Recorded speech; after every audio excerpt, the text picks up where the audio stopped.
Thank you for joining us for this episode of Inside Town Hall. I'm your host, Madeline Shields. As we end 2021, there are many topics that we need to discuss that are important to the city of Sioux Falls. And joining me this month for our last Inside Town Hall, and it's a roundtable discussion, are City Councilors Janet Brecky, we have Pat Starr and Alex Jensen. Thank you all for being here. We're going to start off this discussion with the USD Discovery District, and that is an 80-acre corporate and academic research park. It's under development in Northwest Sioux Falls. Councilor Jensen, will you tell us what do we need to know about this area? Yeah, absolutely. The USD Discovery District has been trying to get legs here probably since 2015, 2014 timeframe. And I think one of the biggest things we need to know about the Discovery District right now is that they now have an interim president and CEO in Jim Abbott. And you'll remember that Jim Abbott was the president of USD when this started to get some legs in the legislature. Dennis Dugard, when he was governor, he pushed this forward. Mike Rounds had some vision here as well, but it was kind of spearheaded by Jim Abbott. So now he stepped in as the interim president and CEO of this. Now, what we did as a city council, and my colleagues here at the table can talk about this as well, is we put some money for economic development as a part of potentially investing in a Discovery District opportunity. So what Jim Abbott is doing is he's going to take that a step forward and go to the state, our partner in this USD Discovery District. It's a partnership between the state, the city of Sioux Falls, the Board of Regents, which owns all the land out there, and then USD. So as we start to kind of collaborate together, and we may get some legs here because we're trying to get economic development opportunities of biotech and tech in general, I think that's a good place for it to start as you see that northwest piece of Sioux Falls really start to gain some traction and gain some housing. So I'm really bullish on the USD Discovery District, and I think my colleagues are too. I won't speak for them, but I'm excited to see the potential and the diversity in jobs that we can get out there. So let's talk a little bit about that. You're talking about biotech. Is this medical research? Is it exclusive to high tech jobs? I would say as you look at it from a biotech research facility, it started with two companies, Alumend and SAB, and maybe some of those companies are still on, but we've got this great institution in USD that, it gives us kids that have just graduated or are in their research, their PhD programs, and it will correlate very nicely with those biomedical opportunities. That's not to say that we could throw a tech opportunity there as well with our close proximity to DSU, Dakota State University, and their top of the line education. So I think when you're looking at USD Discovery District, those are the things that I would look at, and that's what I'd expect from what Jim is going to be pushing forward. According to the notes, it says there are 26 privately developed buildings is what we're hoping for in this. What's the time frame? What are we looking at here? Well, it's one of those things. The research park, as part of the Discovery District, is in that 20 plus years already of the vision of it. What we've seen is that we've had the land available. The state has done a good job providing the land for us. We're at that point where we really need to be looking at a speculative building. What's happening is when we see companies coming in, it's tough in our economy in Sioux Falls right now to wait 2 years. A lot of these companies that we're trying to recruit or that we're looking at really need to make something happen rather quickly. We've seen it with the two partners already who had plans to build, have said, hey, things have just happened fast for us. We've got to find an existing building. We have to remodel something. We've got to get going. So really, I think what will happen is in that first building being a combination with the Gear Center, the Graduate Education and Research that's part of USD be. So getting those researchers a place to work, as well as having the shell at least of a building so that we can put the specialized equipment that they would need. And what's really been exciting about the Discovery District is that combination of tech and agriculture. And that's really what's going to be the success for the area. SAB is one of those groups that you see using an ag-based model where they're using antibodies that are grown in cattle and harvested. So, and again, that's a type of company that, you know, has gone up and down and had success. The pandemic, it's probably one of the bright spots of this pandemic is that they've worked with the Pentagon for solutions to the coronavirus and that fit into the platform that they're trying to do. So it's exciting when you're able to combine an ag background, we're an ag state, with cutting edge technology. If I could just chime in, I'm a huge fan of precision growth, and that concept is what the city really needs to be laser focused on at the moment, because all of these jobs that are coming in, there's a lot of jobs coming in. We you know, if you build it, they will come. They're coming. The city is big, it's booming, they're coming. We need to really focus in sharply on what kind of jobs we want to bring here. And it's no more about if you build it, it will come. It's you go out and get them and you say, we want you here. And we want this kind of job and this kind of technology. This concept, what we're doing out there, is right in keeping with that precision kind of growth, not just letting it happen, but making the right jobs and the right jobs and opportunities happen. And by developing this area and actually again going out and actually getting them here and growing that way, other jobs will come, but we need to just let that happen, allow it to happen, but we need to focus on what we're actually incentivizing to come here. And this whole USD Discovery District is built around that very concept. Right, and I think Councilor Brecky brings up a great point and Councilor Starr said, this one will likely have to be a spec building, the first one. But if you look at the history of Sioux Falls and the Development Foundation, and this is a little different than that, but if you look at Foundation Park, we took that land out there and made it ready for development. We took it right next to the major BNSF railway, and that's a proven model. If you build it and you go out and you target with the great people that we have already, that's going to be a way that we can succeed. So I'm excited for this to be an opportunity as we continue to build a sustainable Sioux Falls, which maybe brings us into our next topic. And I know Councilor Brecky's ready to talk on this. Well, I just have one quick question yet. So the proposal is to build a $15 million 50,000 square foot facility. That hasn't happened yet. We haven't started that ball rolling, right? No, and that's been the hardest part of starting a research park. Where do you get that first snowball to go over the edge of the cliff? And so is it a spec building? Is it incentives? What do we have in the toolbox to bring the type of jobs and the type of pay that we really need to bring to Sioux Falls? We have the human capital in place with the Gear Center. We have the graduate students who are looking for programs, looking for jobs, ways to take what they've learned in the classroom and put them into play. I always equate it to like a Daktronics model with Brookings. The engineering students were looking for something, the professors were able to capitalize and take something from the classroom and build a project that has gone way past anyone where they would think. So it's kind of one of those things. What part do you start? How do you get the ball running? And I think as a council, we've come together and said, look, we want to incentivize getting that first project going. It's that first snowball over the edge of the cliff to start the avalanche of bringing those jobs and those opportunities to Sioux Falls. Okay, so this is not the last time we're going to talk about this. Absolutely not, no. We will be talking about this for the next many years, I'm sure. So let's move on to building a sustainable Sioux Falls. Councilor Brecky, this is something that's near and dear to your heart. Can you tell us a little bit about what it is and what's our action plan?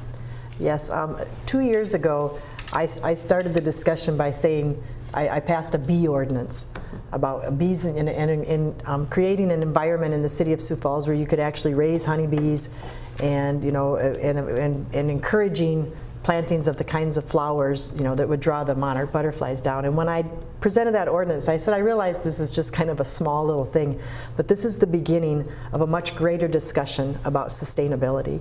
And it's something that the city needs to get heavily involved in. And since then, fortunately, the mayor is all in, and he has actually dedicated a full-time position to lead the way in the city developing a master sustainability plan.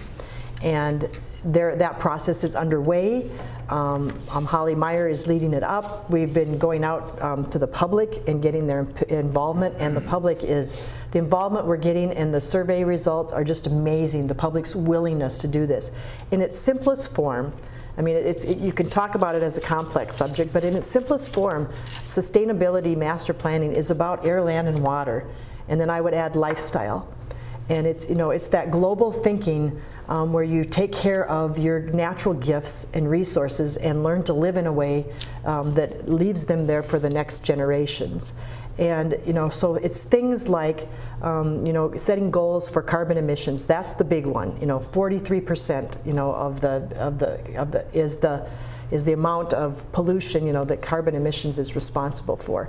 And so start talking about electric vehicles. The city is actually piloting one in this last budget. They're experimenting with an electric vehicle with the idea of getting the whole fleet on board. So using the city as a leader, but also setting up the infrastructure for electrical outlets so that when the government's goals start to take place, and in the next 5 years, all 11 major car companies will be producing electric vehicles, because the federal government has huge goals for that.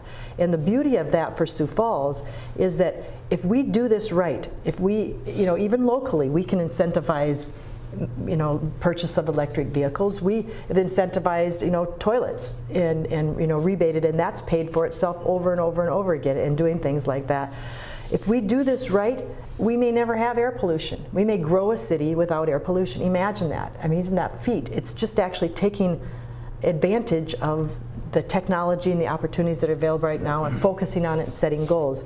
We need to be, and we're in lockstep now with the Friends of the Big Sioux River and talking about the kinds of things that we can do on the banks of it, to clean it up and to keep it clean and to do our part. With our new water reclamation plant, Mark Cotter informs me we will have the technology to set a goal to eventually be pumping standards far cleaner than EPA standards as high as drinking water standards being pumped into the river. That just gives me shivers when I think about that. How cool would that be to return our water back to the river in that fashion? And they're doing that out in Los Angeles. They've set a goal for that. And Mark Cotter told me that's completely realistic for Sioux Falls because of the updates to our water reclamation plan. And John Morels has been extremely aggressive out there, and as they've rebuilt their processes.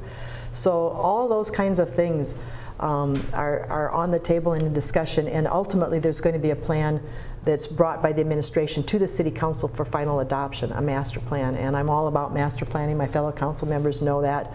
So this is exciting on multiple levels for me. And the living thing too, just what we eat. We need to eat more vegetables. We don't need to be vegetarians, just eat more vegetables, because it's been noted that the confinement farms, that they're just huge producers of emissions, of gas emissions into the ozone layer. So we need to be a leader in this, and I'm just really glad that we are starting to merge into that place, because we are stepping up, with the master plan, and I think you'll see other cities follow us. For example, when we take the Big Sioux River really serious, I think you'll see up north and up south start to take it serious too. When you're talking about greenhouse emissions from transportation, 41%, are those local numbers, or are you talking those are local numbers. Local numbers, okay. And then greenhouse emissions from buildings. What can we do as citizens of Sioux Falls to improve these numbers ourselves? Those are things that we're already looking at as well. This year we just passed all of our international codes, and my council members remember I was asking why we weren't passing the chapter on energy. And we'd left that chapter out of the codes, and since 2008. And I met with staff, and they plan on it. They plan on phasing that in. It's part of the sustainability master planning. there's that whole balance of adding more cost to housing right now, and everybody's concerned about that. But it's more of working with the industry, the builders, to integrate it in. It's not being opposed, it's just more of a stage-in, phase-in thing. So you will see us probably, in the next 1 or 2 code cycles, you will see us adopt the energy provision, and again, and just building, cleaner buildings, buildings that use more electricity, natural gas, taking advantage of those options as opposed to some of the more expensive ones, and more polluting ones. In the long run, will this be more economical for citizens to be able to, when this switch is over? In the long run, I don't know that it really will necessarily. I don't think it will increase costs over the long run, but it will save the environment. And I'm more prone to say that there'll be a no change after it's all said and done. But I could be wrong. It could be very cost effective too. Well, I think one of the things you're already starting to see us make those kind of things. We're looking at a fire truck that is electric driven rather than, and the cost right now is outside, is made it cost prohibitive to go down that road. But it's as we produce more electric vehicles, you will see those costs come down. We're approving as a city.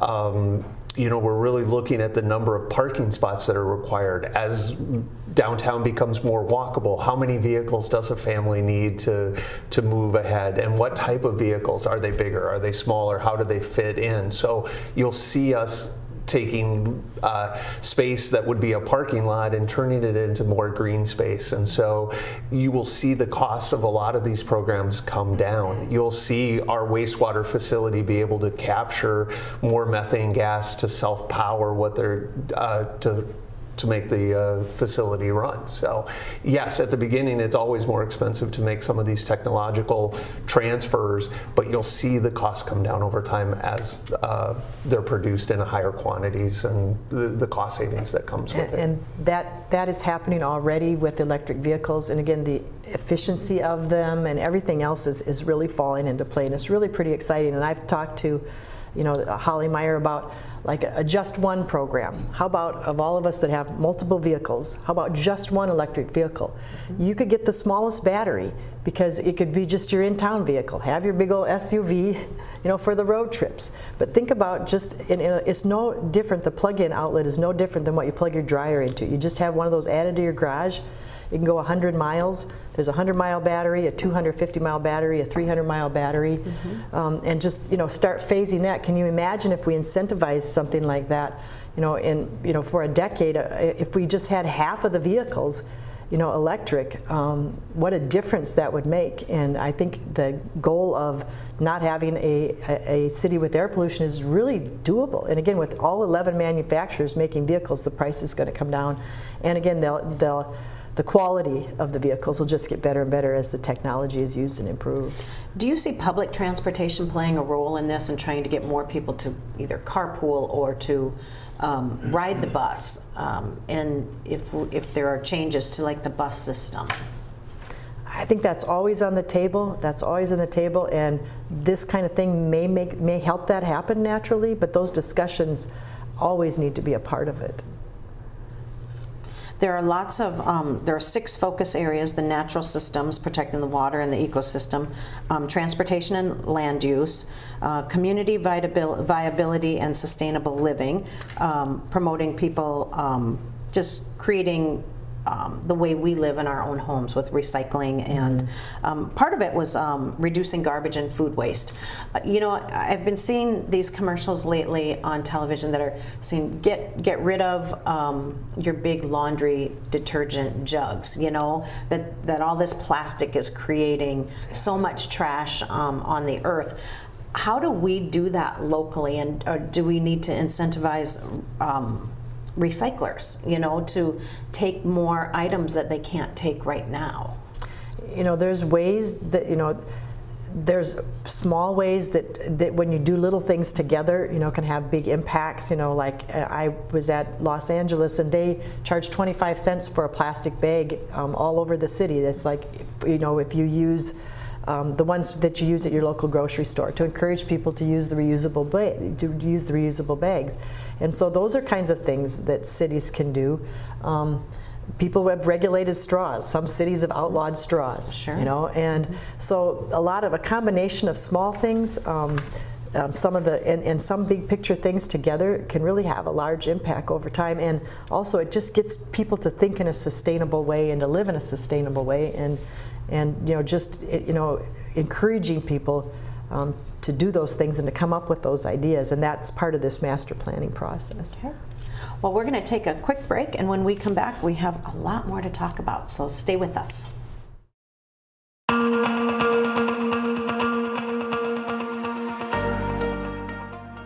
Hi, I'm Dr. Boz with Falls Community Health, here to talk about lung cancer prevention and screening. Lung cancer is the #1 cause of cancer death in both men and women. People who smoke cigarettes are 30 times more likely to get lung cancer than people who do not smoke. Quitting smoking at any age can lower significantly the risk of lung cancer. Screening tests may be indicated for adults over the age of 50 who have smoked for a significant amount of time. If you have any questions about lung cancer screening or quitting smoking, please contact your healthcare provider or Falls Community Health. Welcome back to Inside Town Hall, where we are having a roundtable discussion, and joining me this month is City Councilor Janet Brecky. We have Pat Starr and Alex Jensen. Thank you for joining us. Let's move on to the city growth and accessible workforce housing initiatives. We have jobs open, and we need homes. Let's talk a little bit about what are we going to do to fix this situation. Right. I think as you look at Sioux Falls, what you find is a very attractive place to live. We have great employers here. We have great city parks. We're a very safe community. So people are coming here, and they're coming here in droves. I heard a statistic the other day that there's 11 people moving in to the city of Sioux Falls every day. I don't know if that's true, but it seems it. If you look at our record permit valuations, a lot of it falls under residential housing and then apartments. And it's because we need to really focus on getting these people places to live. This is with Amazon not even open yet, CJ Foods, which is another 600 jobs on top of the 1,000 for Amazon. We have Holstone that potentially might bring another 1,000 people. So we have to really focus on housing, and if we're not focusing on it all, we're going to lose ground. So it's a continual process. We're going to be talking about this for as long as I'm around, and as long as I'm alive. But what the administration has done through the help of Christine Erickson and other counselors and myself is they've developed the 2026 housing plan. It has specific items that they're going to focus on as a group of planners and engineers to help us collaborate with regional partners through our MSA. We're going to increase the density, as you've already seen in downtown Sioux Falls. Infill development is going to be really important as a part of that. And then we're going to have to leverage federal funds to accomplish this as well. If you look at where the path of growth is going to be accomplished, it's going to be in that western side of Sioux Falls. And what we have to do is we have to prepare our underground infrastructure. We have a lot of developable land out there that needs to be tied into the sewer system. So that's what our city engineers are going to work to do, and the director of Public Works, Cotter, is going to really be focusing on that, as he has for the entire time he's been here. I mean, we can't say enough about how great our employees are in putting this housing plan together. It's not just one thing we can do. There is no silver bullet for this plan, but if you're looking at the city of Sioux Falls to work on housing, this is where you're going to find what we're going to work on, is in this 2026 housing plan. I think what it also does is it creates that regional partnership that we need to accomplish, and that brings up the South Dakota interim study on housing. It was Roger Chase was the chair of it, and Casey Crabtree out of Madison was the vice chair of it. And we had a great senator from Sioux Falls in it, Jack Colbeck. We had Senator Herman Otten, and then Jamie Smith and Larry Zickman were all on that. And what they focused on is a regional approach. This southeast region is going to be really impactful in the growth of South Dakota, and Sioux Falls is a major driver of that. But like some of my colleagues say, you might, pick your head up off the pillow in Brandon or Hartford or T or Humboldt and drive into Sioux Falls, and we're okay with that. We understand that our regional partners like that need to impact Sioux Falls in a very positive way and relieve some of the stress that we have as a community in all of these buildings. What you're going to see come out of that interim committee are infrastructure, revolving fund, conversations is, should we reduce debt of the cities to make it more advantageous? And that's a shot in the arm to every city that has utilized that revolving fund. But you are also going to see changes to the tax increment financing, the TIF financing that's out there, and that's going to be really impactful, because right now you can't use that for affordable housing. If we can make that slight tweak, it'll be really impactful for housing in all of these communities that we have around the city of Sioux Falls and in Sioux Falls. You're going to maybe see something with sales and excise tax rebates. You're going to see neighborhood rehabilitation incentives, which I know my colleague Janet Brecky is really involved in. And you're going to just see a lot coming out of it. And we need to work with these partners to make this happen. And I'll leave it with that as we kind of move into the legislative priorities. But, my colleagues might have some to add, but we've really worked, I think, collaboratively in making this stuff happen. And I can't let him go without just adding to, one of my mantras. I've said it, never underestimate how important that neighborhood revitalization, infilling, developing the core, and how that is tied to safety. When you don't let your older neighborhoods deteriorate and become ghettos and slums, if you can grow a city without doing that, then it holds so much promise in so many ways.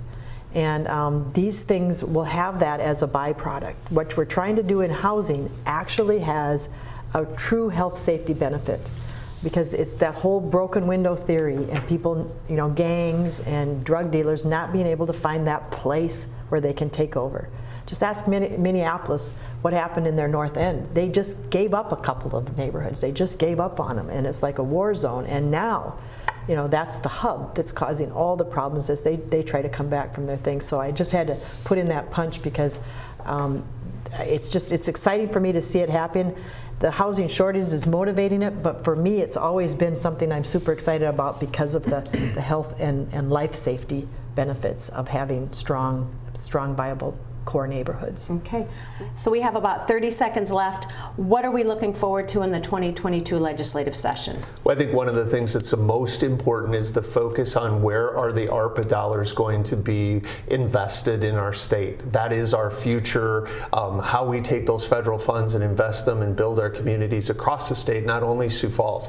Councilor Jensen talked a little bit about, it's important what happens in Brandon, what happens in T, Hartford, Brookings, Yankton, all across the southeastern part of South Dakota, as well as the whole state. So how those dollars get invested are going to make a huge impact into the future of our state.